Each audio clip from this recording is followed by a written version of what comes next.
नमस्ते, आप सभी का स्वागत है आज के इस कार्यक्रम में।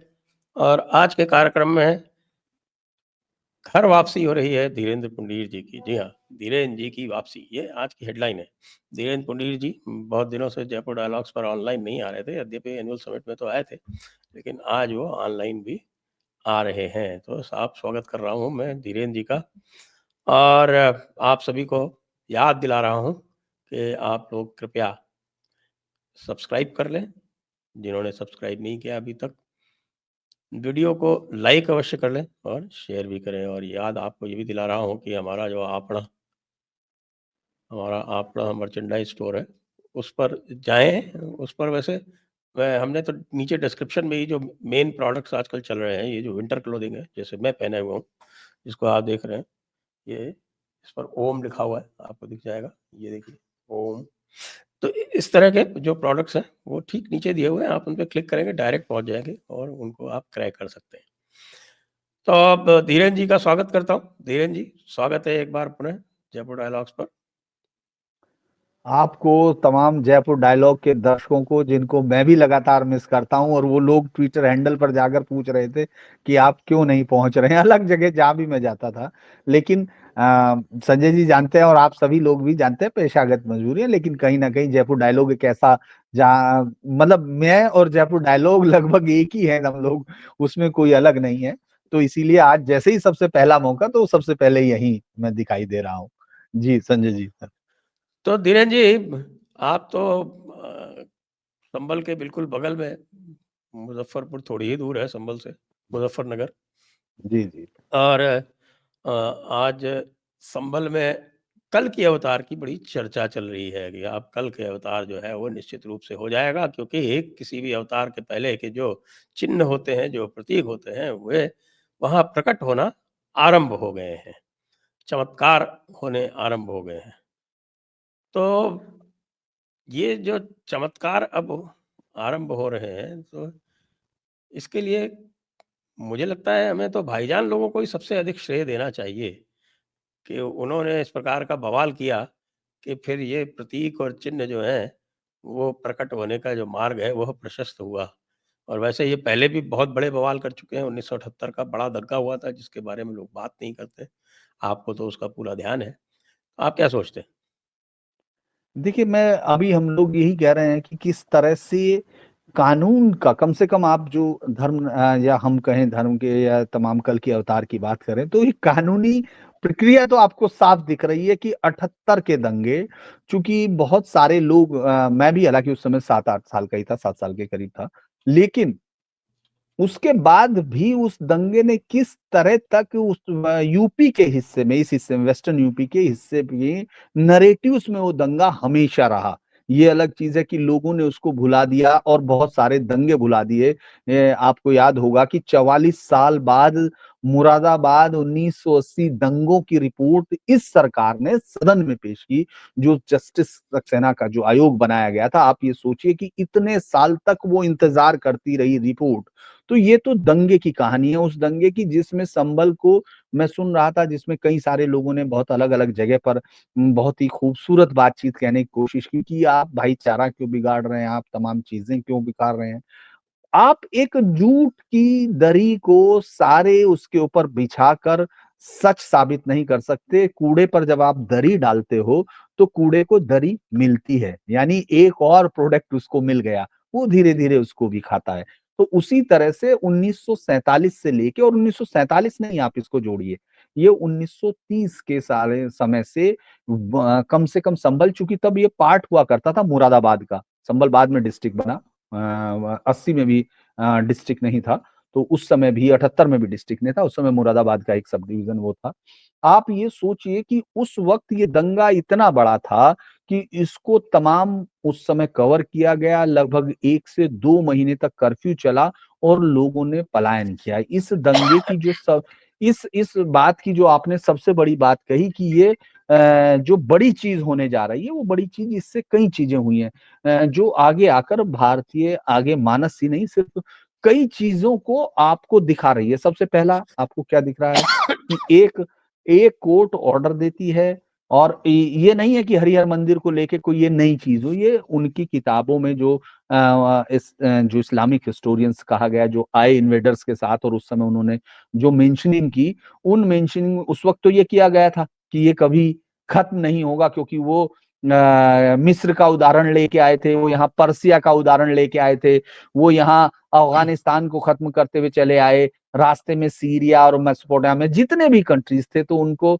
जो सभ्यताएं थी उनको उन्होंने जिस तरह से एनिहिलेट कर दिया था, तो उनको लग रहा था कि ये चक्र यहाँ चलेगा। लेकिन यहाँ वो एक ऐसे धर्म से मुखातिब थे जिसको लड़ना मरना और धर्म के लिए मिटना, ये तमाम चीजें आती थी रखना, और वही इलास्टिसिटी इसको इतने लंबे समय तक उस नरसंस्था के सामने टिकाए रखी। तो वो उनके जो मेंशनिंग थे, उस सब को पूरी तरह से हिस्टोरियन ने मिटा दिया। अब मेरे जो मुजफ्फरनगर के पास भी है, ये आपने बिल्कुल सही कहा, और दिल्ली से भी 170 किलोमीटर दूर है, और ऐसे में आप ऐसी इतनी बड़ी चीज भुला बैठे, तो इसके लिए तो आपको मानना पड़ेगा कि या तो आपको एक नशे में रखा गया, जो झूठ का नशा है, जो किताबों पे छाया हुआ है, जिसको आप फिर बार बार एक झूठा मुलम्मा चढ़ाने की कोशिश करते हैं। जब भी आप ये कहते हैं गंगा जमनी तहजीब, तब आप कहीं ना कहीं एक झूठ को साया कर रहे होते हैं, क्योंकि आपने ये सच ही नहीं किया कि तहजीब वहां कहाँ है, किस तरह से ये सम्मिलित हुई, कैसे मिलती है। 1947 से लेकर 1908 अभी तक के दंगों में 16 के करीब लगभग दंगे हो चुके हैं, और जिस दंगे की बात की जा रही है 78 की, उसकी जड़ें 76 के दंगे में हैं। 76 के दंगे में 7 से 9 लोग मरे थे। उसके बाद ये दंगा, जिसको मुख्यमंत्री खुद बोल रहे थे, जिन्होंने बाकायदा सदन में बोला है, तो सदन का तो रिकॉर्ड होंगे ना, जो उस पे बात होंगे। हालांकि उस समय राम जय नरेश यादव जी मुख्यमंत्री हुआ जय करते थे। जय हाँ, हाँ, जनता पार्टी। इसमें जी जनता पार्टी जीत के आई थी, और शांति देवी जनता वहां से पार्टी वैसे वो वो समाजवादी थे, वो इन लोगों हाँ, के। समाजवादी थे, और उस समय वो सारी ताकत जो है उसमें, अगर हम ये कहें कि उस समय पूरी ताकत वहाँ इसी वोटों के दम पर ही थी। क्योंकि अगर हम लोग उस पे बाद बाद में भी कर सकते हैं डेमोग्राफी वाले पे, लेकिन मैं आपके इस पहले सवाल पर कि यहाँ चेंज क्या हुआ, कि अचानक एक सर्वे कार्य हुआ, हरिहर मंदिर का जिक्र है, डिस्क्रिप्शन है। हाँ, ये ठीक है, उन्होंने कहा कि सर्वे करा दीजिए, सर्वे करने लगे। अचानक वही, मैं एक बड़ा पैटर्न है, आपको देखना होगा संजय जी, ये लोग, क्योंकि लोग उसको देखते नहीं है गौर से। आप 47 से लेके अभी तक के दंगों का पैटर्न अगर आप देखेंगे, तो आपको ये लगेगा कि ये कोई एक तारीख मिटा दूं, जगह मिटा दूं, तो ये स्क्रिप्ट तो एक ही है कि अफवाह फैलाई जाएगी, मस्जिद में ये हुआ, मौलवी पे ये हुआ, और ये सब बस यही इसी बार हुआ। एक सर्वे हो रहा, बड़े आराम से सर्वे हो रहा था, और सर्वे के बाद अचानक भीड़ निकलती है, फिर वो हमला करने की कोशिश करती है, पुलिस पे हमला होता है, उसके बाद क्रॉस फायर होते हैं, और इवन दो आपने देखा होगा कि अब वो लोग अरेस्ट भी हो रहे हैं। लेकिन ये मेंटेलिटी कैसे आ ये गई, जो फायर आप इस वाला है, वह बड़ा इंटरेस्टिंग है। फायर से पहले हम देख चुके हैं कि कुंदरकी में तुर्क वर्सेस पठान हुआ था, और यहाँ पर भी अलग-अलग टोलियाँ थीं, लेकिन जो मरने वाले थे वो केवल पठान थे। ये चूंकि वहां की पॉलिटिक्स का बड़ा एक कर्व है। आपको मालूम होगा कि 76 का जो दंगा है, 76 के दंगे की कहानी, वो जामा मस्जिद के एक इमाम की हत्या से शुरू होती है, कि साहब वहां हिंदू ने मार दिया। चूंकि एसएलएम प्रचंड की एक किताब है, मॉब वायलेंस इन इंडिया, उसमें वो ये कहते हैं, लेकिन बाद में अलग अलग नैरेटिव है। चूंकि आपके पास सच आ ही नहीं रहा है, आपको पता ही नहीं है, क्योंकि वो आदमी क्यों है वहां, क्यों जाके करेगा, ये कोई नहीं बता रहा है। लेकिन साहब वहां से दंगा शुरू होता है, कहने साहब सुनूंगा हुआ। हालांकि उस समय सीधा वहां पहुंचकर उसको रोक लिया गया, उसमें ज्यादा लोग नहीं मरे, लेकिन वो कंटिन्यू चल रहा था। 1978 में जो इस संभल का सबसे बड़ा दंगा, क्योंकि अब तक उन लोगों का जो आंकड़ा है, जो मुख्यमंत्री दे रहे थे, लगभग 224 के करीब उन्होंने कहा अब तक 47 से लेके, और जिसमें से 209 हिंदू मरे। क्लियर कट, मतलब उन्होंने अपने आंकड़े को बहुत प्रिसाइज करके बताया भी था। तो अगर आप इसको लगभग, अगर संख्या एक दो ऊपर नीचे होगी, लेकिन अगर मैं इसको इस तरह देखूं कि संभल वो इलाका है जहां जो सवाल आप आज खड़े कर रहे हैं, वो सवाल वहां पूरी ताकत के साथ बार बार आपकी आंखों में आ रहे थे। आप अपनी आंखों पे चश्मा टीन का रख रहे थे, ताकि आप, लिखा तो आपने पढ़ने के नाम पर चश्मा लगाया, लेकिन वो पढ़ नहीं पा रहे थे कि 1941 का 47 का, अगर आप डेमोग्राफी का उस समय जो लास्ट सेंसस था, अगर उस समय का देखें, तो जो अभी मैं सब कागज जो है वो सब उपलब्ध है हमारे पास, 55 to 45 था, यानी जो डिवीजन का है वो 45 ऑटो 50। एक और इंटरेस्टिंग चीज, क्योंकि इतने दिनों बाद बात कर रहे हो और इस दंगे पर मैं कभी बात भी नहीं किया है, मुझे इसकी एक एक डिटेल जो है वो जिस तरह याद है, जैसे मंजर सफी, जिस आदमी ने 78 के दंगे को सबसे बड़ा भड़काया, जो मेन था, वो भी 1980 के मुरादाबाद दंगों के मुख्य जो डॉक्टर, जो वो मुस्लिम लीग का था, ये शख्स भी मुस्लिम लीग का नेता रह चुका था। मतलब आप ये सोचिए कि कंटिन्यू उस 1930 के वक्त से मुरादाबाद उन इलाकों में था जहाँ के नवाबों ने, जहाँ के अलग अलग संबंध रखने वाले ग्रुपों ने, और जहाँ के वोटिंग राइट्स ने ये बताया था कि पाकिस्तान की डिमांड की कितनी बड़ी जो वहां है, वो उसकी ताकत यहाँ से सृजित हो रही थी।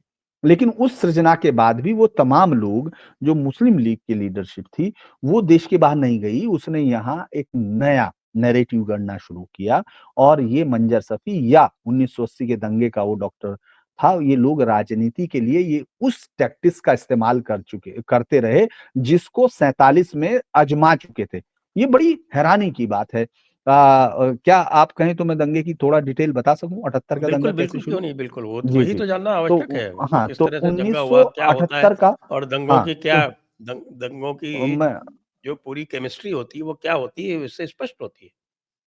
देखिए, दंगे की विभत्सता तो लोगों ने अब सुन ली, क्योंकि भाई किस तरह से मारा गया, क्या किया गया, ये तो आपने देखा। वो लोग स्क्रीन पर रो रहे हैं, खुद बनवारी लाल का बेटा किस तरह से रो के बताया कि पहले हाथ काटे गए, फिर पैर काटे गए, और फिर गर्दन काटी गई, और फिर जला दिया गया।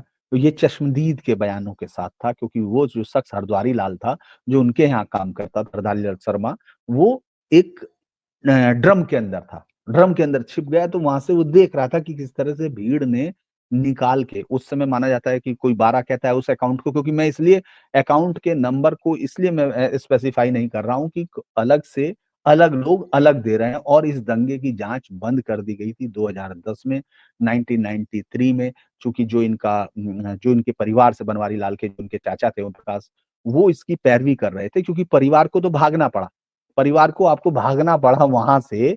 और चूंकि 77 में दंगा हुआ और 78 में दंगा हुआ, और 78 से लेके, क्योंकि जून 77 में सरकारें बनी थी, आपको याद होगा, और ये जी हाँ। 27 मार्च 1978 का दंगा है, और उसके बाद फिर सरकारें भी गिर गई थी।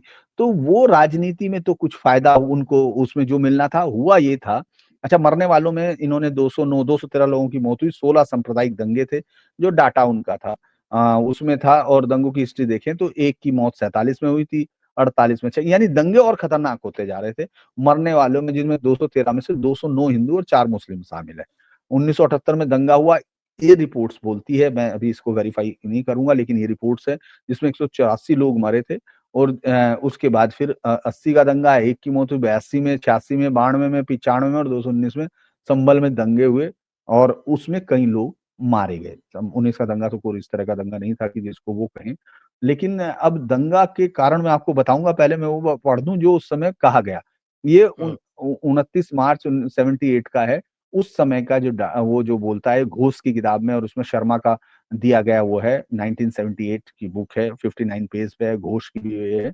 इसमें कहा गया 54% हिंदूज एंड 46 संबल का डाटा है। अब ये थोड़ा सा मुझे देखना पड़ेगा, लेकिन राम नरेश यादव जी जो जनता पार्टी के हैं, उन्होंने ये बताया कि साहब, violence took place in the Sambhal, a tehsil sub district of Moradabad district in which the 70% of population is Muslim, a holy procession led by a local Hindu congressman and a beauty contest in which two Muslim girls had participated, and Raj Manjar Safi, a Muslim League leader. Tensions increased following a घेराव protest demonstration led by sweeper. उनके पैसे नहीं दिए गए थे, तो उन पैसे के लिए, उनके पैसे का कुछ मसला था, तो वो भी एक चल रहा था। और उसके बाद इस शख्स ने इस दंगे में, अब इसमें देखिए ये क्या कहते हैं, 3 month added by goonda criminal Manzar Safi took this opportunity to call for a bandh, general call किया उसने, general strike, violence flare up when a Hindu paan wala, ये विनोद उसका नाम था जो मुझे याद आता है, Vinod betel seller, refuse to follow the strike, 25 persons were killed in the riot among the 22 Hindu victim, एक रिकॉर्ड ये कहता है। इसके बाद मैं आपको दूसरा रिकॉर्ड बताता हूँ। अच्छा, कहानी ये है कि 1978 का दंगा ये माना गया था पूरी तरह पॉलिटिकल बेस था, क्योंकि जो संभल में नगर पालिका कार्यालय के पास एक Mahatma Gandhi memorial degree college है। कॉलेज की एक हुँ, पॉलिसी की, वो जो 10,000 रुपया देगा, वो कमेटी का चैम्बर, उस वक्त बहुत बड़ी, आप हम लोग 78 की बात कर रहे हैं, तो उस वक्त कॉलेज की जो फंडिंग के लिए इस तरह से पैसा जो जुटाते थे, उसमें मेंबर अच्छे लोग आते थे। उसमें संभल की ट्रक यूनियन ने डिग्री कॉलेज को 10,000 का चंदा दे दिया। अब चंदा दे दिया तो उस ट्रक यूनियन की तरफ से मंजर सैफी अपने से पहुंच गया कि मुझे वो बनाइए, और वो चूंकि मैं वो चंदा है जो मेरे नाम से दिया गया। लेकिन ट्रक एसोसिएशन ने अपने आप को उससे अलग कर लिया कि नहीं, ये मंजर सैफी हमारा नहीं है। लिहाजा एसडीएम ने मना कर दिया, जो गवर्निंग बॉडी हुँ, में था भाई, कि नहीं करेंगे। हुँ, अब हुँ, इतनी बात थी, मंजर सैफी यूनियन ने साफ किया था कि मंजर सैफी को कोई अधिकार नहीं। इसके बाद डिग्री कॉलेज के तत्कालीन उपाध्यक्ष संभल के एसडीएम थे, उन्होंने मंजर सैफी को सदस्यता देने से इनकार कर दिया। उसके बाद क्या हुआ, सदस्यता न मिलने से नाराज मंजर सैफी और उनके समर्थकों ने संभल में तबाही मचा दी। एसएलएम की किताब के मुताबिक ये जो है, इसमें सफी के समर्थकों ने मार किया, उन्होंने मिया। उसके बाद ये लोग अलग-अलग जगह घुसे, चूँकि ये जो जिसको ये हिस्सा है, जिसमें दीपा सराय से सटा हुआ हिस्सा है, खागा क्या बोलते हैं इसको, उस सराय, खटुआ सराय या कुछ, मतलब जहाँ मंदिर भी मिला है। आप ये समझ रहे हैं, ये मंदिर और ये सब फैमिलीज़ वही हैं। ये उसी के आस-पास है, जहाँ ये मंदिर मिला है। तो ये रस्तोगी फैमिली थी, जो संभल से वापस हुई, क्योंकि अब ये जो बनवारी लाल थे, वहाँ के खांडसारी का एक अच्छा बिज़नेस, आप समझ रहे हैं, उस समय क्रशर चलते थे, क्रशर, अब तो क्रशर बंद हो गए, लोग नहीं जानते होंगे, खांडसारी उसमें बनती थी। तो वहाँ अच्छे खासे लोग रहते थे, तो भीड़ आई तो उन्होंने अपने आप को सेव कर लिया। हालाँकि उनके जो परिवार की अगर बातचीत आप सुन रहे हैं आजकल, तो वो बोल भी रहे हैं, वो बेचारे पहुँच भी गए वहाँ, दिल्ली में सेटल्ड हो गए। उन्होंने कहा कि मना किया माँ-बाप ने, लेकिन उन्होंने कहा कि साहब मेरा क्या है? मैं तो उन्हीं लोगों का काम करता हूँ, मैं तो उनके साथ रहता हूँ, तो इसलिए मेरा कुछ नहीं होगा। और वो आ गए उनके, लेकिन भीड़ जो है अंदर घुस गई। पहले उसने, आपसे ये सोचिए कि कितना टाइम, और उस समय की पुलिस और आज की पुलिसिंग का अंतर देखिए, हम लोग चाहे जो भी बातें करते हों, कि वो भीड़ वहाँ तोड़ने की कोशिश करती रही, चूँकि गेट बहुत ही स्ट्रॉन्ग था लोहे का, वो टूटा नहीं, तो बाकायदा ट्रैक्टर लाया गया और उसको ढहा के तब अंदर घुस के एक-एक करके काटा गया, जलाया गया, और इस तरह मारा गया कि आप ये सोचिए, अंतिम संस्कार के लिए उसके परिवारों को, जो हम लोगों के यहाँ प्रथा होती है कि जब कोई नहीं मिलता तो जो पुतला बनाया जाता है, उसपे आटे का रोल, उस तरह करके अंतिम संस्कार हुए। इस तरह काटा गया। चश्मा एक मिला कवर, जिसमें ये कहा गया हरद्वारी लाल शर्मा के खुद का परिवार का बच्चा मारा गया, और ये जो संख्या है, अब हम काउंट करते रहते हैं। तो आप ये सोचिए कि ये कितने घंटे चला होगा। पुलिस कहीं दिखाई दी आपको? पुलिस कहीं थी? क्योंकि इस तरह की सरकारें जो लगातार जो एक नैरेटिव गढ़ रही हैं, वो संभल में कहीं फिट नहीं बैठता, बल्कि संभल उस घटना के लिए याद किया जाएगा, संजय जी। कल की अवतार हमारी धार्मिक अवधारणाओं में है, और कल की अवतार हमारे धर्म ग्रंथों के मुताबिक है। लेकिन कानून का जो पर्दा आपकी आँखों पे जिस तरह का एक फ्रेम कसने की कोशिश की, उसको ज़रूर ये चीर देता है। ये आपको ये बता देता है कि इस मंदिर मिलने के साथ आप देखिए, आपको 78 का दंगा याद आ गया। आपको 78 का दंगा, जो आपको दबाने, जो इतना बड़ा दंगा था कि 184 लोग मर गए हों। आप इसको काउंट कीजिए, और जलाए गए हों, और इस तरह की चीज़ें रही हों, वो आपकी मेमोरी से वॉश आउट हो गया। क्यों वॉश आउट हो गया? हाँ, क्योंकि ना इतने कहीं तो मुरादाबाद के दंगे में भी नहीं मरे थे। हुँ। मुरादाबाद के ऑफिशियल दंगे में इतने, मतलब ऑफिशियली काउंट ये नहीं कहता है, लेकिन संभल से लोगों को भागना पड़ा था। अब मैं आपको एक पर्सनल इंसिडेंट बताता हूँ। मेरी गली में एक शादी हुई, हम छोटे बच्चे थे, तो जब वो बारात आई, बहुत छोटी-सी बारात थी, उसमें 15-20 लोग थे, 10 लोग थे। तो उस ज़माने में, ये उस समय की बात है कि साहब, ये शायद कोई इंटर कास्ट मैरिज हो रही है ना? शायद लव मैरिज हो रही है, तो मोहल्ले वाले ऐसे करके चुपचाप देख रहे थे, वो हमारी गली की बात थी, और उनका, जिनके घर में शादी थी जिस लड़की की, उसका भाई हमारा दोस्त भी होता था।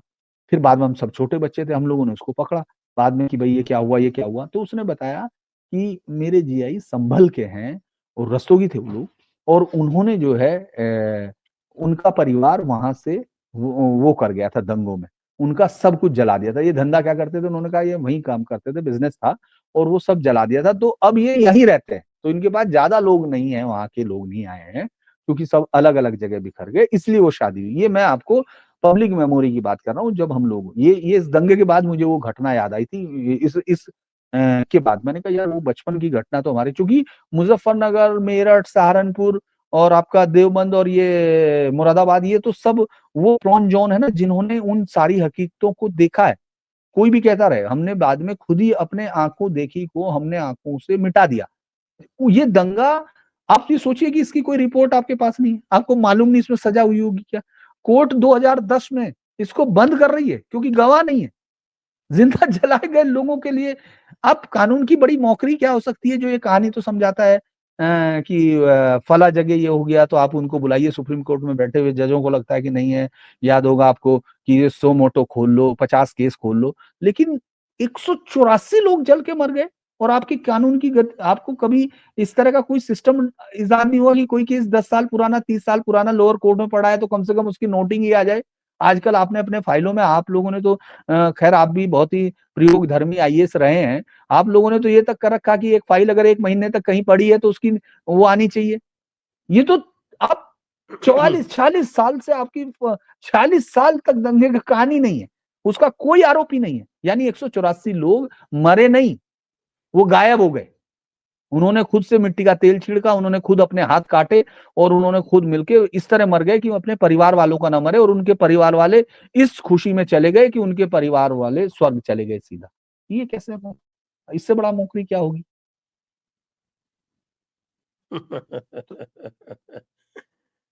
तो ये 1978 के दंगों का सच है जो अब जाके आ रहा है। वैसे तो योगी जी कह तो रहे हैं कि साहब कि हम इसकी जाँच-वाँच करेंगे, लेकिन अब तो क्या एविडेंस तो क्या मिलेगी अब? नहीं, अभी अभी जो कमिश्नर अंजनी कुमार सिंह हैं, उन्होंने एक ऑर्डर भी दिया है कि वो सारी केस के स्टेटस इकट्ठे करो। लेकिन इसमें जो कहानी अभी दूसरी आई है, मैं इसको अभी ये नहीं कह रहा हूँ कि इसको बहुत ही ऑथेंटिक तौर पे, लेकिन जो अभी उन लोगों ने अपनी बातों में कहा है, जो उनके बयान है वो ऑन रिकॉर्ड पड़े हैं, उसमें मैं कोई वो नहीं कर रहा। जिसमें वो लोग ये कह रहे हैं कि जो एक आदमी मेन उसमें था, उसने जहाँ वहाँ मारे गए थे, उनका भाई पैरवी कर रहा था, उसको गोली मार दी। अभी कुछ साल पहले 2010 में। कि अगर को तुम कोर्ट में जाओगे तो मार देंगे। ये बात तो आप और मैं भी समझते हैं, कानून में बैठे वो वहाँ नहीं समझते हैं कि जब एक गुंडा होता है ना, ज़रूरी नहीं कि वो एक्ट करे। जब वो आपके घर के सामने 4 बार तलवार लेके गुज़रता है ना, तो ये जो कोर्ट में बैठे हुए लोग हैं, इनको समझ में नहीं आता कि वो डर क्या होता होगा। क्योंकि ये जो माँगते हैं, वो दिखता नहीं है। आप उस जगह का हाल का, चूँकि इस दंगे से जो सबसे बड़ी चीज़ जानते हैं संजय जी, एक बड़ी चीज़ एस्टेब्लिश हुई। आपने देखा होगा बीजेपी एक सांसद हुआ करते थे हुकुम सिंह।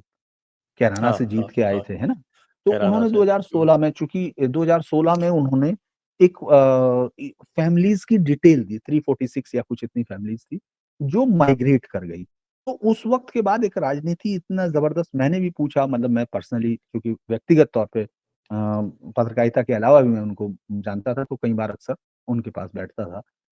किसी बड़ी खबर होने पे अक्सर वो लोग डिस्कस किया करते थे, मुझसे पूछते थे इसमें क्या है? तो मैं इस पे जब उनसे ऐसे ही सवाल किया तो उन्होंने कहा कि ये मैं उनको पर्सनल जानता था क्योंकि उनके इलाके में लोग जानते भी हैं और ये कहानी तो अंग्रेजी के और हिंदी के अखबार वाले बड़ी खुशी से लिखते हैं। मतलब मीडिया वालों को बहुत खुशी होती है जब वो लिखते हैं कि साहब मनोवर हसन और इनकी फैमिली एक ही थी, वो बँटवारे में ये हो गया, ये हो गया। 50 कहानियाँ वो लिखते हैं। लेकिन उन्होंने कहा कि ये बबलू मतलब माफ़ कीजिए घर के नाम है। उन्होंने कहा कि ये एक ऐसा सच है जो हम इसको रिवील हमारी आँखों के सामने है, लेकिन ये कागज़ में नहीं दिखेगा। और अभी आपने देखा मुज़फ्फरनगर में अंबा विहार और 3-4 कॉलोनियों के नाम आए, कि वहाँ क्या हो रहा था। अब ये जो मंदिर मिला, अब आप ये बताइए इस जगह पे जो मंदिर मिला, वो क्या कहता है? वो पलायन नहीं है क्या? वो पलायन के अब उसके बाद एक के बाद एक के बाद आप बरेली में आपको मिलता है, फिर आपको वहाँ मिलता है, बनारस में मिलता है, फिर आपको अलग-अलग जगह आ रहे हैं, वो बैकनगंज में, वहाँ से 3, 4, 5 वो पहले भी हम लोग दिखा चुके थे कि वहाँ पड़े हुए वो मंदिर हैं, वो पलायन के शिकार हैं। क्योंकि आपने अपने इस पूरे संजय जी जो सबसे बड़ी बात है जिसकी तरफ लोग कम ध्यान देते हैं कि पूरी मुस्लिम लीडरशिप को आपने 1947 के बाद भी आपने इंडियनाइजेशंस जो शब्द है, मैं तो ये इसको अपनी तरफ से कह रहा हूँ, उस लीडरशिप को जो मुस्लिम लीग की लीडरशिप थी, उसको एज़ सच शिफ्ट कर दिया सत्तारूढ़ कांग्रेस में। उस वक़्त जो भी सत्ता में थी तो कांग्रेस थी, तो आपने उनको कांग्रेस में शिफ्ट कर दिया। वो उन्हीं पॉलिसी को जिन पॉलिसी से वो इस देश का इतना बड़ा हिस्सा तोड़ के ले चुके और जिस देश को हम लोगों ने स्कंद पुराण से और अपनी सारी तमाम उससे समझा है, विष्णु पुराण और उनसे, कि हमारा देश कौन सा है, जिसके लिए वो लिखा कि कहाँ से कहाँ तक का एक राष्ट्र है, उसको टुकड़ों में हमने दिया, हमने टुकड़ों में दिया। और आपकी लीडरशिप ये समझने में नाकाम रही कि आप उन्हीं को ये मौका दे रहे हैं कि वो कल फिर उसका फायदा उठाने की कोशिश करें। ये सबसे बड़ा दिक्कत है। चाहे आप 1980 का दंगा देखें, जो मुरादाबाद का है, वो रिपोर्ट उस बात की तस्दीक कर रही है। यहाँ मंजर सैफ, ये तो 2 नाम हमें अभी बता रहे हैं। इसके अलावा आप मेरठ के दंगों का चेक कर लीजिए, आपको वो दिखेगा कि आपने चूंकि ऑपरेशन नहीं किया था, आपने अपने एक परिवार के बच्चे को मर जाने दिया, आपने इससे काटे, और फिर आप जब उससे समझ रहे, क्योंकि लीडरशिप तो वही होती है ना जो आने वाले समय का फैसला ले, आने वाले बच्चों के बारे में फैसला लेना। मेरा इस समय जो मुझे दिख रहा है, तो बहुत सारी चीजें अच्छी दिख रही होंगी, आपको भी दिख रही होंगी, लेकिन हमारे फैसले ऐसे होंगे जो आने वाली पीढ़ियों तक रहें। तो ये जो नाटक जो चलता है ना, जो सच से अलग करने को, वो जो सेकुलरिज्म के झूठ पर होता है, सच के साथ खड़ा नहीं, ये लीडरशिप का आप गौर कीजिए। मैं तो अब ये एक नया मेरे लिए एक प्रोजेक्ट है, मैं आपको भी कह रहा हूँ, और जो लोग सुन रहे हैं वो भी देख सकते हैं कि आखिर दंगों में मुस्लिम लीग के रेमिनिसेंट कितने हैं जो हुए यूपी के। तो क्योंकि यहाँ का वोटिंग तो आपको मालूम है, पाकिस्तान के लिए जब वोट हुआ था 1940 में, जब पूरा का पूरा वोटिंग हुआ, तो उसमें तो 90% से ऊपर, 96 के करीब वोटिंग था, वो तो हक में था। लेकिन जब जाने वाले कितने थे यहीं के एक नवाब का याद है ना आपको, उसने कहा था कि पहले तो वो सिर्फ कुछ हजार ही आए थे, अभी तो हम इतने लोग हैं, पेट से चीर के निकाल देंगे हिंदुइज्म को। बयान तो उनके हैं। तो आपने बाद में उनको उस पर गौर ही नहीं किया। मतलब आप ये समझना ही नहीं चाह रहे थे कि क्या चीज फायदे में है, क्या चीज नुकसान में है, और नेशन के लिए क्या है। आप धर्म को छोड़ दीजिए, लेकिन ये आइडिया तो आपके पास होना चाहिए ना कि ये लोग जिन्होंने मुस्लिम लीग की लीडरशिप की है, उनको आप इस देश के जनतांत्रिक ढांचे के अंदर घुस के दीमक की तरह उसे खाने की छूट नहीं दे सकते हैं। ये तो आपको ये तय तो करना। जो है आप जो कह रहे हैं वो बिल्कुल दुरुस्त बात है, और ये बताते हैं साहब ये रिकॉर्डेड भी है, आपने पढ़ा भी होगा। और मज़े की बात है कि आरिफ मोहम्मद खान साहब जो हैं वो इसको बड़े मज़े से सुनाते हैं कि किस तरह से जब चुनाव हुए 1952 में, उस समय तक हमारे मौलाना आज़ाद जो थे, वो बहुत ही सफलतापूर्वक लगभग सारे मुस्लिम लीग वालों को कांग्रेस में ला चुके थे। और जो मुस्लिम इंटेलिजेंसिया था, उसने आपके प्रोग्रेसिव राइटर्स एसोसिएशन बना ली थी, पीडब्ल्यूए। जी, जी। और जो बाकी जो फिल्म वाले थे, वो या तो पीडब्ल्यूए में चले गए थे, और या फिर वो इप्टा में शामिल हो गए थे। विपटा में। Progressive Indian progressive theatre association. तो ये जो इन्होंने प्रोग्रेसिव मुलम्मा ओढ़ा, एक तरह से ये बन गए आपके कांग्रेस के पिट्ठू, और इन्होंने कांग्रेस का उपयोग किया, कांग्रेस ने इनका उपयोग किया। और वही समय था जब ये वोट बैंक की राजनीति इन्होंने की, और इसी के चलते इन्होंने 3.5 करोड़ में से केवल 72 लाख को जाने दिया, और बाकायदे इन्होंने कमिटीज बना बना के जाने वालों को रोका। डॉक्टर अंबेडकर तो मेवात कहते थे कि मेवात में आप तो जो खुद है, गए, हाँ, मेवात में तो मेवात में तो गांधी जी खुद स्वयं गए। पधार गए थे। हाँ, और नेहरू भी, हाँ, वो लोग खुद पहुंच के रोक रहे हैं। तो ये कार्यक्रम तो इन्होंने तब से शुरू किया 1952 में। टिकट भी मुस्लिम लीगियों को दिए गए, क्योंकि वोट उन्हीं के पास थे मुसलमानों के। मौलाना आजाद का आपने किस्सा सुना ही होगा, रामपुर से चुनाव हार गए थे, उनको जिताया कैसे जी, गया। जी, जी। बिशन चंद सेठ से वो चुनाव हार गए थे, फिर उनको फर्जीवाड़ा करके जिताया गया। इसीलिए ये लोग जो है वो बार बार बात करते रहते हैं कि साहब हमको जो है वो बैलेट पेपर से होना चाहिए। अच्छा, उस समय जो था वो बैलेट पेपर वाला भी मामला अलग था। उस समय बैलेट पेपर मार्क नहीं होता था। ओके, जो वोट डाल दिया म, जाता है। हाँ, वो जो बैलेट बॉक्सेस होते थे वो मार्क होते थे। हाँ। तो आप जाते थे, बैलेट पेपर लेते थे, और जिसको वोट देना होता था उसके बॉक्स उसके में डाल बॉक्स में देते थे, ना। और उसके बाद बॉक्सेस में आराम से हेरा फेरी हो सकती थी। बहुत बहुत आराम से। यही काम करके मौलाना आजाद को रामपुर में जिताया गया। तो ये सारे काम तो इन्होंने किए हैं। लीगियों का कांग्रेसीकरण तो बिल्कुल एक ऑफिशियल पॉलिसी थी नेहरू जी की। और मौलाना आजाद का, और ये आपके ये पोकर साहब और ये आपके मोहम्मद साहब, पोकर साहब और ये आपके मालाबार वाले, इनसे उनका मद्रास से भी बाकायदा जो आए थे, हाँ, जिन्होंने मद्रास, बाकायदा संसद में फिर तो दोबारा हाँ, मांगा था, चुन के आए थे, हाँ, हाँ, संविधान हाँ। सभा में मांग रहे थे, आप सोचिए। इन इन इनसे उनका बड़ा जिसको कहते हैं कि काफ़ी द्वंद्व हुआ इस बात पे कि ये चाहते थे कि साहब की मुस्लिम लीग की पूरी जो है वो कांग्रेस में आ जाए, और वो लोग जो थे वो कह रहे थे कि नहीं, हम मुस्लिम लीग कायम रखेंगे, तब उन्होंने इंडियन यूनियन मुस्लिम लीग बनाई। आइए तो मैं, ये जो कांग्रेसी आज जो ढोंग करते हैं, उसकी असलियत तो वहीं से शुरू हुई थी। एक पूरा कम्युनल पॉलिटिक्स शुरू ही इन्होंने की है। जी। दरअसल इस पूरे हिस्से में अगर आप देखेंगे, इसकी शुरुआत अगर हम संभल पे जाते हैं, तो संभल में पथराव होता है। पथराव के बाद आप फिर जो खोजने लग रहे हैं, जो चीज़ें दिख रही हैं, वो चीज़ें एग्ज़ैक्ट उन्हीं जगहों पे मिल रही हैं। आप समझ रहे हैं? ये ज़रूरी नहीं कि आपको ऐसे ही एक मिल गया। ये सब जगह लिखी हुई जगह हैं। सबसे बड़ी बात ये है कि ये जगह लिखी हुई जगह है। 68 में से वो 38 के करीब ढूँढ चुके हैं। कुएँ 19 में से 18 ढूँढ चुके हैं। कंटिन्यू एक सड़क के बीच में, जहाँ जगह सड़क बना दी उसके ऊपर से ले जाके, उसको भी खोद लिया गया।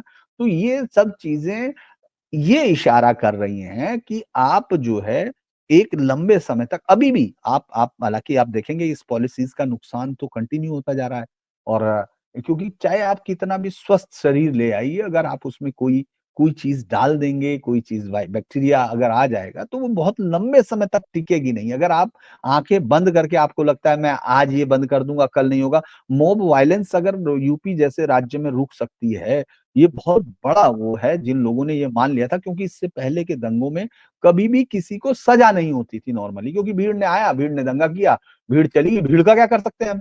भीड़ का तो हम कुछ नहीं कर सकते, ये उनका सबसे बड़ा वो हुआ करता था कि हज़ारों की भीड़।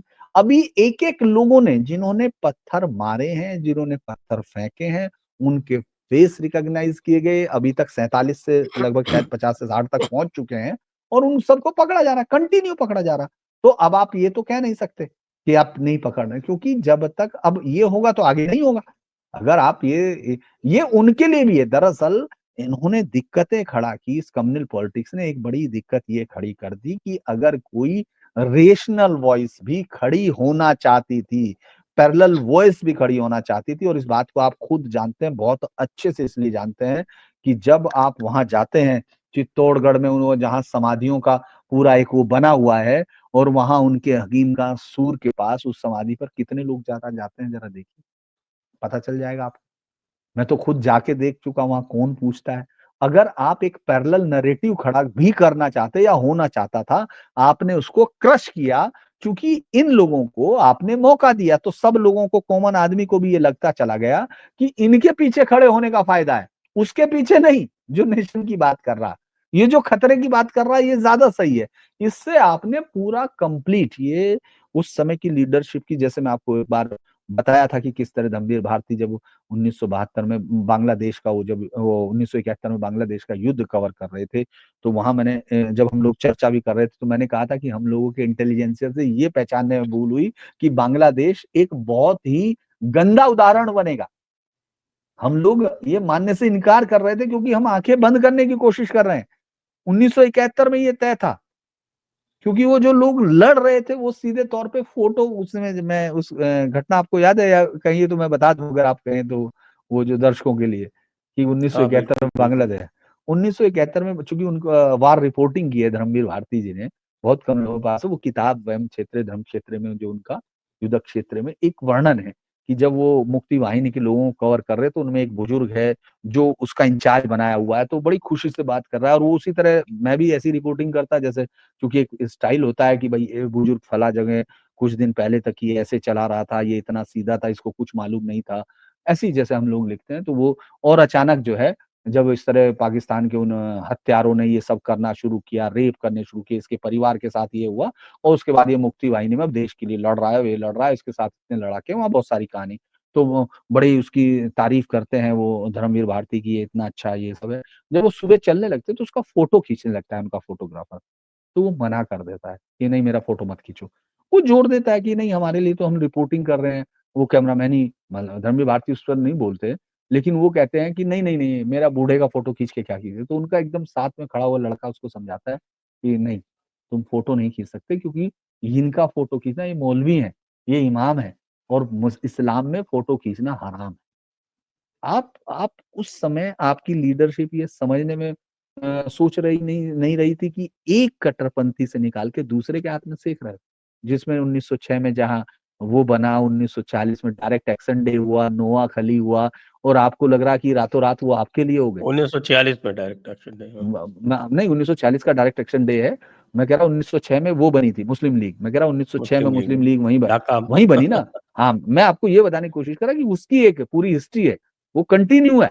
लेकिन आपने, और वही मुजीब जो यूथ मुस्लिम लीग का वो था, वो अचानक आपको लगा कि नहीं नहीं ये ठीक है, अब यूथ आप कुछ मुस्लिम भी लीग क्यों, कहिए। Direct action direct day action था। डे में, यस यस यस, उसमें मैं यही तो आपको बता रहा कि ये, चूंकि ये नैरेटिव हमेशा से ये संभल या मुरादाबाद, ये सब चीजें एक पैरेलल पॉलिटिक्स की विफलता भी है।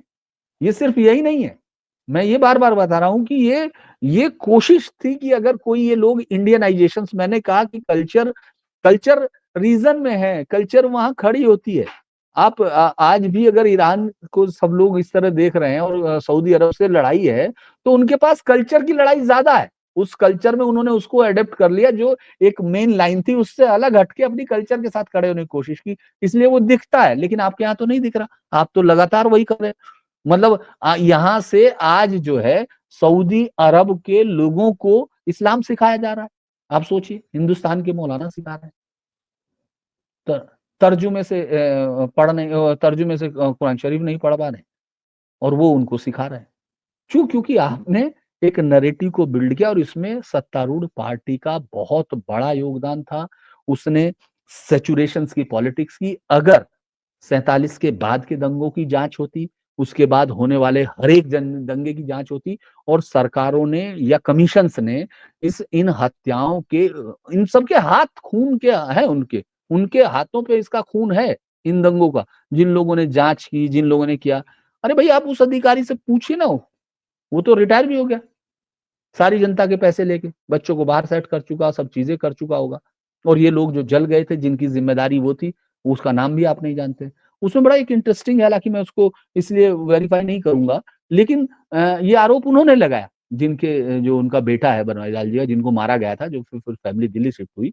उसने बताया कि वहां डीएम, तत्कालीन डीएम जो था, वो अल्पसंख्यक था, फरहत अली। मुस्लिम। हाँ, फरहत अली, और उसने उस समय जांच में नहीं दिया। तो कम से कम रोल की जांच तो करो,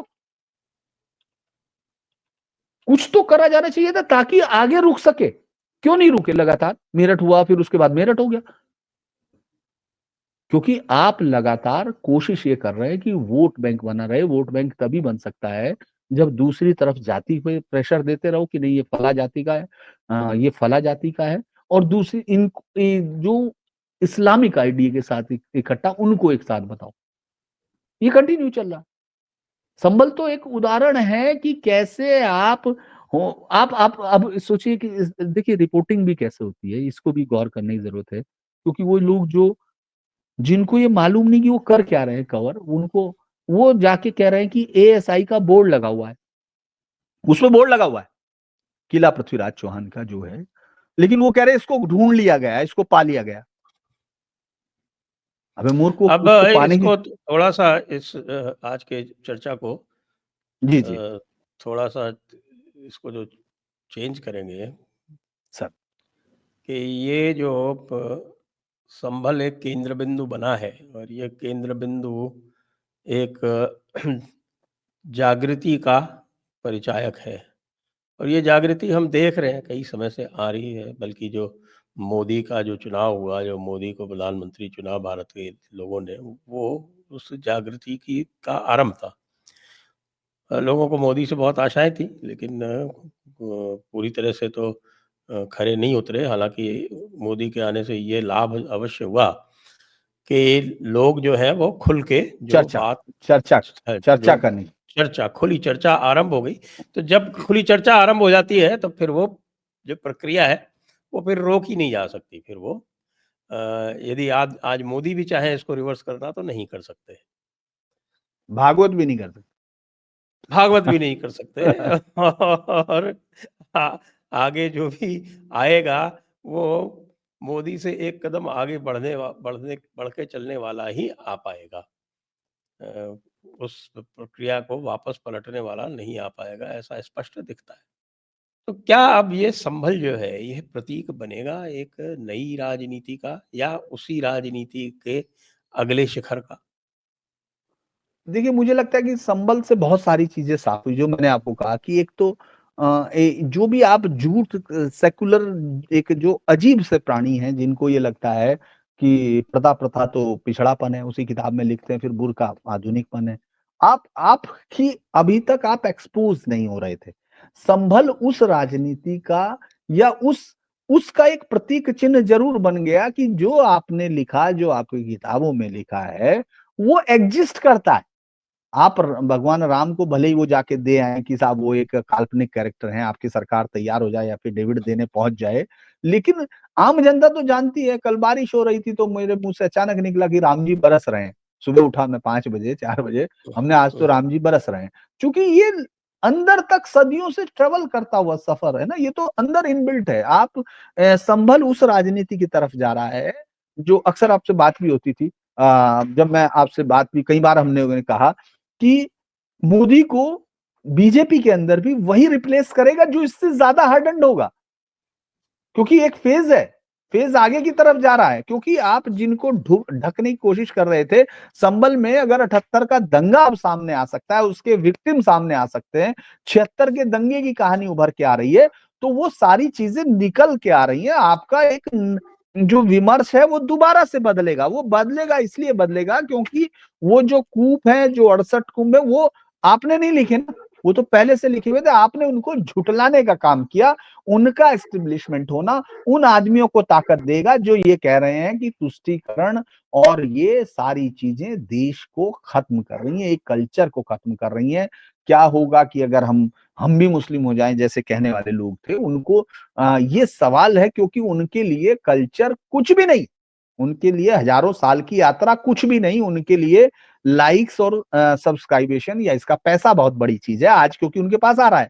लेकिन कोई भी लड़ाई अकेली नहीं होती। संभल मुझे लगता है यूपी की राजनीति और देश की राजनीति में एक ऐसे चेहरे की तरफ आएगा, जो पुरानी चीज़ों पर जो खड़े हुए लोग जो लगातार चीख-चीख के कह रहे थे कि साहब उस पर एक बार तो विचार कर लो। जैसे एक बहुत बढ़िया मैं एक बुजुर्ग को सुन रहा था, उसने कहा कि यार मैं कब कह रहा कि आप सारा बदल दो? वो बड़ा अच्छा उसने कहा, उससे सवाल ऐसे ही करते-करते मैंने कहा कि तो क्या करें? सारा बदल दें?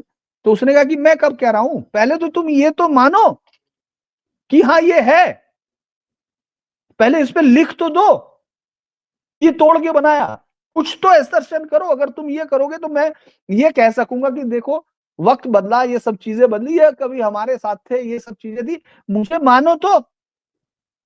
कह रहे आप मेरे अस्तित्व को निगेट कर रहे हो। तो मैंने कहा इसका हल क्या होगा? कहने लगे कि मैं ये नहीं कह रहा कि ये हल है, लेकिन मैं ये बता रहा हूँ कि ये वो लोग हैं जो अभी तक इस पे बात ही नहीं करते, तो वो ये कह रहे हैं कि कम से कम यहाँ आप लिख दो कि हरिहर मंदिर था, फला-फला जगह तोड़ा गया, अब ये बदल गया, ये सब चीज़ ठीक है।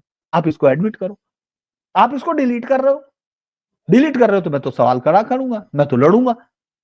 तो ये सवाल मुझे लगता है कि और ज़्यादा चर्निंग शुरू होगी। संभल बहुत बड़ा टर्निंग पॉइंट है। भले ही वो हम लोगों को अभी नहीं दिख रहा है, लेकिन मुझे लगता है कि वो एक बड़ा टर्निंग पॉइंट है, क्योंकि जब मैं आज से लगभग 5-7 साल पहले जब ये सुना था कि वहाँ जो है बाबर ने मस्जिद क्यों बनाई थी, और ख़ास तौर से बाद में मीनाक्षी जैन तो उस पर बहुत बढ़िया उन पर प्रकाश भी डाला कि किस तरह से 3 ही मस्जिदें जिनका नाम बाबर से जुड़ता है, चाहे वो पानीपत की हो, फिर या अयोध्या की, और या ये, तो तीनों स्ट्रेटेजिकली माउंटेड की गई थी। तो आप उस हिस्ट्री के प्रवाह को अब बहते हुए देखेंगे, लोग और गौर से उनको देखेंगे, और इस बात से ये साबित होता है कि आप जो ये कह रहे हैं कि साहब इनको मस्जिद में, जैसे आपने कल देखा होगा दिल्ली में कि वो पहुँच गए कि साहब हमारा भत्ता नहीं दिया गया, 17 महीने से वेतन नहीं मिल रहा, जो 18,000 सरकार दे रही है वक्फ बोर्ड को। तो यार ये तो फिर ये जो मंदिर हैं, जो ये जहाँ से पलायन हो गए, जो साफ दिख रहे हैं, आपके सामने हैं, उनका क्या होगा? उनके लिए क्यों नहीं मंदिर पैसे देंगे आप? तो ये बहुत सारे सवाल खड़े हुए हैं, और मुझे लगता है कि ये उस दिशा में बढ़ेंगे जब आप रियलाइज़ेशन के दौर में जाएँगे कि हाँ, क्रश किया गया, उनको नायक नहीं माना जा सकता, और हिस्ट्री के चैप्टर्स इस तरह लिखे जाएँगे कि हाँ, ये इन्वेडर्स के काल हैं। उस दौरान उनसे संघर्ष करने वाले नायकों के तौर पे लिखे जाएँगे, उनको एक विदेशी आक्रांता लिखा जाएगा। तब उस तरफ ये बढ़ता हुआ मुझे दिख रहा है। या बिल्कुल, नैरेटिव तो चेंज हो रहे हैं और ये योगी जी का विशेष इसमें उपकार कहूँगा मैं। और ये जो मोमेंट है, ये मुझे याद दिलाता है कि जो चेतना राम मंदिर आंदोलन से आई थी, जो आंदोलन का जो कार्यकाल था, जो उसमें आई थी, वो चेतना राम मंदिर के बनने से नहीं आई। जी। देखिए, मुझे ये लगता है कि एक प्रोसेस है, थोड़ा-सा एक कल्चर है जो इतनी ज़्यादा वास्ट है और जिसने अपने आप को चेंज नहीं किया था। उसके टेक्स्ट को इंग्लिश पीरियड में ज़रूर चेंज किया गया, लेकिन वो लड़ती रही। अब वो कई जगह आप देखेंगे कि जो जाति कथन है, उसको इतना ज़्यादा, बल्कि आप पूरा इलेक्शंस गौर कर लीजिए। अगर आप ये तो आपके आपके सामने ही है ना, हम दोनों बैठे हैं, ये तो बात अभी तमाम लोग कर सकते हैं कि भई अंबेडकर साहब का इतना इतना तो मैं सुनूँगा, इतना नहीं सुनूँगा। मैं इतना मानूँगा, इतना नहीं मानूँगा। तो जब आप ये डिवीज़न आपको अब रोज़ दिखते होंगे कि स्क्रीन पे वो आके गाली दे रहे हैं, वो दे रहे हैं। ये वो लोग गाली दे रहे हैं, जो जोगेंद्र नाथ मंडल को पढ़ चुके होंगे, जो जानते हैं, क्योंकि आज भी जोगेंद्र नाथ मंडल के भुगतने वाली जोगेंद्र नाथ मंडल इंडिया में आके उतर गया, उसको कोई दिक्कत नहीं, उसके परिवार को कोई दिक्कत नहीं होगी, वो मजे में होंगे। मतलब वो तो खैर नहीं रहे, लेकिन उनके परिवार के लोग या जो भी उसके, क्योंकि वो तो लेके आ गया ना वापस। उसने उन हजारों, लाखों और करोड़ों लोगों को वहाँ बंधक बना के रख दिया, उनकी ज़िंदगी नरक कर दी। ये लोग जो आज ये कर रहे हैं, तो वो जातिगत नैरेटिव को बार-बार कोशिश कर रहे हैं और ये एक आखिरी कोशिश होगी, क्योंकि ये लास्ट हर्डल है ना, आपके पास लास्ट ताकत क्या है संजय अच्छा, जी? ये जब आप जोगेंद्र नाथ मंडल की एक बात आपको वो संभवतः ज्ञात हो, जोगेंद्र नाथ मंडल जो थे, वो डायरेक्ट एक्शन डे में मुस्लिम लीग के साथ खड़े हुए थे। यस, मुस्लिम लीग के साथ थे, मैं यही कह रहा हूँ। मुझे और याद है जोगेंद्र उनकी नाथ बात। मंडल की जो जिस पार्टी के वो सदस्य थे, उसके अध्यक्ष उसी ने समर्थन डॉक्टर दिया। अंबेडकर थे। अम्बेडकर साहब।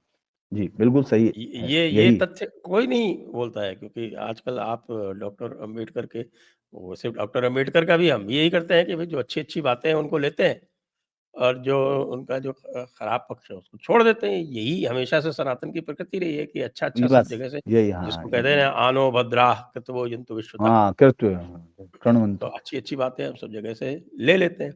अब हो क्या रहा है कि ये लोग जो है ना, ये जो अम्बेडकर के नाम पे गाली-गलौच कर रहे हैं, इनकी वजह से जो अम्बेडकर के जो दूसरे पक्ष हैं, जो कि उज्ज्वल नहीं है, वो भी सब खुल के सामने आ गए। तो इन्होंने अम्बेडकर का अहित ही किया एक तरह से। मैं तो ये कह रहा हूँ कि आप चर्चाएँ होने दो, वो किताब छपनी बंद हो गई थी। आप वो जो भारत-पाकिस्तान विभाजन पे, पूरी किताब भी आपको मिलनी बंद हो गई थी। अभी उसके नए एडिशन आ गए। तो आप वो जो ये लास्ट लड़ाई है, मेरा ये मानना है कि एक लास्ट लड़ाई है, क्योंकि आप ये सबसे आखिरी हथियार है उनके पास, जो ये समझते हैं कि नहीं, इस देश को ये टुकड़ों में बँट सकता है या 17 इसके पार्ट्स बन सकते हैं। अभी आप कम्युनिस्ट देखिए हाँ, हाँ, गंगाधर है ना? अधिकारी हाँ, रिपोर्ट। तो मैं ये कह रहा हूँ कि इनके पास जो है, अब ये लास्ट है, सिर्फ़ कास्ट के बाद, क्योंकि अभी भी आप ये देखेंगे, हिंदुत्व में भी आप ये देखिए कि चर्निंग चल रही है, लोग वो बात कर रहे हैं और वो ये मान रहे हैं। आप उसको कह रहे हो कि ये एक दिन बाद भी जाके क्यों मॉल में हल्ला कर रहे हैं, वो किसी मंदिर में जाके, वो उसमें जाके थोड़ी है, किसी चर्च के अंदर है या कुछ भी है, वो भी कर रहे हैं, वो भी देख रहे हैं। क्योंकि आप किसी चीज़ को एक तरफ ज़्यादा वेटेज दोगे, तो एक कोई स्टिक मैं अगर ये उठाता हूँ, तो मैंने एक साइड से उठाई, दूसरा सिरा अपने आप उठ गया। तो आप लगातार इतने लंबे समय से जब जातिवाद को अपनी राजनीति का आधार इसमें बना रहे थे, तो जो उसके एंटी मूवमेंट है, वो भी साथ में है। तो मुझे लगता है ये आखिरी वो जो है कोशिश इसीलिए की गई कि जब 24 के समय तक इस तरह का माहौल दिखा, और वो माहौल सच था। वो देखिए इसलिए सच था, क्योंकि संजय जी अभी 3-4 रिपोर्ट्स आई हैं। अगर आप अभी गौर करेंगे, अभी आपने अखबार में देखा होगा कि अयोध्या में लगभग 12 से 14 करोड़ लोग जा चुके हैं, दर्शन कर चुके हैं। और हुँ। वो चूँकि जो ताजमहल पहले सबसे ज़्यादा हुआ करता था, और ये सब बड़ा कि सब आपने देखा होगा कि ये जो ख़ास तौर पे जो सेकुलरिज़्म का चेहरा ओढ़ के एकदम ख़ास जिहाद के आइडिया को बिल्कुल प्रमोट करती हुई पत्रकारिता के नाम पे जो काम ही चलते हैं चेहरे, उनमें से वो ये कहा करते थे कि फिर ताजमहल हटा दो ना, ताजमहल ये कर दो, ये दे रहा है, ये दे रहा है। अभी आपने देखा होगा कि अयोध्या आने वाले लोग जो भी आए थे, उनमें से बाद में कुछ ताजमहल भी देख लिए, यानी नंबर 1 पे अयोध्या अपने आप चला गया। तो इसीलिए मैं नहीं मानता कि वो चेतना उस रहे, वो चूँकि अंदर तक गूंजती हुई सनातन के अंदर हमेशा शास्त्रार्थ है, अंदर आदमी के अंदर भी है, खुद हमारे अंदर भी है। जब हम कोई सवाल यहाँ जवाब देते हैं तो भी हम अंदर से मथते रहते हैं अपने आप को, कोई एक तरफ़ा नहीं जाते हैं। वही प्रक्रिया आपको यहाँ दिख रही है, वरना तो आप ये देखेंगे उसी फिर इलाके में आगे आज भी उनके पास स्पेशल इंतज़ाम करने पड़ रहे हैं। काशी में ये हालत है कि मैं नाम क्या लूँ, अधिकारी कह रहे थे कि बाबा ही बचाएँगे। जो पहली जनवरी से और जो कुंभ के तक आना है, कह रहे बाबा ही बचा सकते हैं इसको, इतनी भीड़ आने वाली है। आप कुंभ देखिए कितना खूबसूरत। तो मुझे लगता है कि ये वो जो चेतना है उसका नीचे से विस्तार हो रहा है और लोग जातियों से ऊपर हट के आप देखेंगे बहुत सारे लोग जो अलग-अलग हैंडल से हैं, वो सीधा लिख रहे हैं अपनी जाति का नाम, जिसका नाम बोलने पे गाली मारते थे। वो कह रहे हैं कि हम हैं और हम सनातनी हैं, हमारा है ये। अब लड़ाई आप उसको इस समय और वैसे भी मैं ये कह रहा हूँ कि आप ये देखिए, इतने ज़्यादा इससे पहले कभी आपने देखा यूपी में मैं आपसे ही सवाल पूछता हूँ, इतने ज़्यादा धर्मांतरण के गिरोह जो रोज़ पकड़े जाते हैं, तो फिर वो कहाँ से इक्वल ट्रक पे खेलना हुआ? इससे पहले नहीं थे, तो वो कौन लोग हैं? वो वही लोग बता रहे हैं जो साथ में हैं। ये वही लोग हैं जिन्होंने इस मंदिर से एक चेतना का अनुभव किया है। वो सीधे नहीं आ रहे, ठीक है, जाते उनको आज भी ये लग रहा है, आज भी जानते हैं, मुझे कई बार ये लगता है कि आज भी जो हिंदू जनमानस है, वो चुनाव को एक पार्ट ऑफ वो मान रहा है। अभी भी वो उसकी सीवरिटी को नहीं समझता है और इसीलिए वो चुनाव के वक़्त कहता है मैं मेरी मर्ज़ी से वोट दे सकता हूँ, किसी को भी दे सकता हूँ, मैं इसको पसंद नहीं कर रहा। वो इसको जीने और मरने का मसला नहीं मानता है। ये एक बड़ी समस्या है, जो धीरे-धीरे लोग अब मुझे लगता है कि उसकी तरफ बढ़ रहे हैं। जी हाँ, बिल्कुल और वो भी एक और भी तो रास्ता साफ़ हो रहा है ना, ये कुंदरकी में जो ये देशी वर्सेस विदेशी मुसलमानों वाला झगड़ा हुआ हाँ, या वो मीरापुर में हुआ आपके अच्छा ये सब वहाँ की जो मैं एक आपको लोकल कम्युनिटी है, उसके जी, बाद से ओ लोगों ने अपने-अपने पुराने जो पूर्वजों के नाम साथ में लिखने आरंभ कर दिए। देखिए आप देख जौनपुर में इ दुबे और यशवीर चौबे और हैं। पांडे सब लिख रहे हैं। यहाँ आपके लोग जो हैं वो त्यागी तो पहले से ही लिखते थे, अब लोगों ने अपना जाट जो आइडेंटिटी है मुसलमानों की, गुर्जर आइडेंटिटी वो है, वो सब अपने-अपने चौहान, राजपूत सब लिखते हैं अब। सब अब लिखना आरंभ कर रहे हैं। तो ये अगर इसको थोड़ा-सा और आगे बढ़ाया जाए और थोड़ा-सा जो हिंदुओं में अभी भी रेजिस्टेंस है, यानी प्रॉब्लम हिंदुओं की भी है। घर वापसी का जो रेजिस्टेंस जो है, वो उसको थोड़ा-सा ओवरकम कर सके तो ये मास घर वापसी हो जाएगी। देखिए, अभी मैं एक चीज़ और देख रहा था, आपने देखा कि एक मंदिर मुज़फ्फरनगर में था, 44 साल, 50 साल बाद वो खुला और उसमें जब वो पहुँचे वहाँ हिंदू तो है नहीं, वो तो लोग सब चले गए परिवार से, हालाँकि वो अपने देवताओं को भी ले गए थे, हमारी जो परंपरा है कि साहब हम देवता भी साथ ले जाते हैं, लेकिन वो मंदिर वहीं था और आप जानते हैं जब वहाँ मंदिर पे पहुँचे लोग अभी सफाई उसके लिए स्वामी यशवीर और वो लोग, तो उनपे बाकायदा फूलों की बारिश हुई, उस इलाके में हुई जहाँ कोई है ही नहीं हिंदू। उन्होंने बाकायदा मुस्लिम से निकल के किया। वो कह रहे कि आप अपनी चीज़ तो पहले मानो ना, आप अपने आप को तो मानो। वो तो आपसे आप ऐसी बहुत सारी बाइटें देखते हैं कि मेरी शिकायत तो हिंदू भाइयों से वो विरोध ही नहीं करते निकल के अपनी चीज़। बहुत सारी बाइटें मैं देखता हूँ, बहुत सारे इंटरव्यूज़ देखता हूँ। तो जब आप ये करना शुरू करते हैं, तो दूसरे को मैंने क्या कहा कि अगर आप एक पैरेलल नैरेटिव खड़ा करते, तो कोई वो मुश्किल नहीं थी। आज से पहले अभी आप देखिए आपको ऐसे बहुत सारे वीडियो मिलेंगे और आपने भी वो बहुत ही ज़्यादा वो किए होंगे, ट्वीट भी किया होगा जिसमें कि वो पूछ रहा है कि यार हिंदुओं में तो इतना ज़्यादा जाति होनी चाहिए और जातिगत जनगणना होनी चाहिए। तो वो पूछता है कि तुम कौन हो? कहने मैं मुस्लिम हूँ। तो कहने लगा नहीं, नहीं तुम कौन हो? कहने नहीं मैं मुस्लिम हूँ। अरे कह रहा है कि मुस्लिम में भी है, शेख है, सैयद है, क्या है? हैं? अंसारी है, वो है, वो पूछ रहा है उससे, तो वो कह रहा है कि नहीं मैं मुस्लिम हूँ। कहने लगे यार फिर हद हो गया। अभी तो तू कह रहा है जातिगत जनगणना, तो ये क्या है? ये एक रिएक्शंस है। मैं फिर बार-बार कहता हूँ कि आप कंटिन्यू नहीं दबा सकते किसी चीज़ को, फिर वो बाहर निकलती है। फिर वो अब जब वो धीरे-धीरे आप उनके अंदर ये कह रहे हैं, तो फिर उनके अंदर वो ग्रुप भी बन रहे हैं कि हाँ, यहाँ जो लड़ाई है, हालाँकि देखिए फिर भी वोट उसी को मिलता रहा शफ़ीकुर रहमान बग को या उसको, लेकिन पठान और तुर्कों की तो लड़ाई है ना वहाँ, तक तो है वहाँ। पठान कह रहे हैं हमको तो कभी ताकत दी ही नहीं, हमको तो दी नहीं। इस बार सिर्फ ये इनको लग रहा होगा चुनौती, देखिए सत्तारूढ़ पार्टी का लॉ एंड ऑर्डर का फ़ायदा तो उसका मिलता ही है, इसमें कोई शक नहीं। लेकिन इसके बावजूद बिना उसके भी आप ये देखेंगे वहाँ पठानों के, आप नेट पे चले जाइए, मैं जो भी लोग हमको देख रहे हो आराम से जाके देख सकते हैं कि वहाँ पठान तुर्क का कुंदरकी में झगड़े पे देखिएगा। आप उसमें लिखा हुआ बाकायदा जो बड़े चेहरे थे पठान परिवारों के, उन्होंने पहले से कहा जाके ओपनली चुनाव की वोटिंग से पहले, कहने लगे इस बार नहीं हम जीतने देंगे। साहब ये तुर्कों को बदल ही नहीं रहा, हम बदलने नहीं देंगे। तो ऐसा नहीं है कि ये सब चीज़ें, जब आप कोई स्टैंड लेते हैं तो सामने वाले को समझ में आता है कि राइट चीज़ क्या है। क्योंकि अगर आप पहले अपने बच्चे को सोफ़ा गिराने की, तोड़ने की इजाज़त देते हैं, फिर टीवी तोड़ने की इजाज़त देते हैं, फिर जिस दिन वो आपका सर तोड़ता है उस दिन कहते हैं ये क्या कर रहे हो? क्योंकि आप कह ही नहीं रहे हो कि ये गलत हो रहा है। अब आपने कहना शुरू किया तो सामने वाले के अंदर भी आत्मविश्लेषण शुरू होता है ना कि ये कुछ है कि नहीं है। चूँकि आपने अबाध मान लिया, आपने मान लिया कि गुंडे हैं, इनकी बस मतलब ये लोग हैं तो ये हेलमेट ना लगाओ साहब, इनको कोई दिक्कत नहीं, इनको मत रोको। उसके बाद ये आपने ये मान लिया कि नहीं इनको कहीं भी कब्ज़ा करने की छूट दे दो साहब। वो सारे लोग थोड़े ही कर रहे हैं, वो सिलेक्टेड लोग लगे हुए हैं। तो उनसे उनको ताकत सारों को लगती है कि नहीं यार ये कोई बोलता ही नहीं। अब आप यूपी का उदाहरण इसलिए मैं बार-बार देता हूँ क्योंकि यूपी में इलेक्शंस चुनाव लॉ एंड ऑर्डर पे ही जीते और हारे जाते हैं। ये पहली बार सरकार थी जो लॉ एंड ऑर्डर पे, वो कह रही है कि बाकी सब चीज़ें ठीक है। बाकी चीज़ों में ऐसा नहीं है कि उसको आप 100 में 100 नंबर दे देंगे या 100 में से 80 दे देंगे। सरकार में आप बहुत सारी चीज़ें आपको यहाँ दिखेंगी। लेकिन एक चीज़ साफ है कि लॉ एंड ऑर्डर पे वो कुछ भी है, वो कह रहे कि नहीं इसमें नहीं बॉस।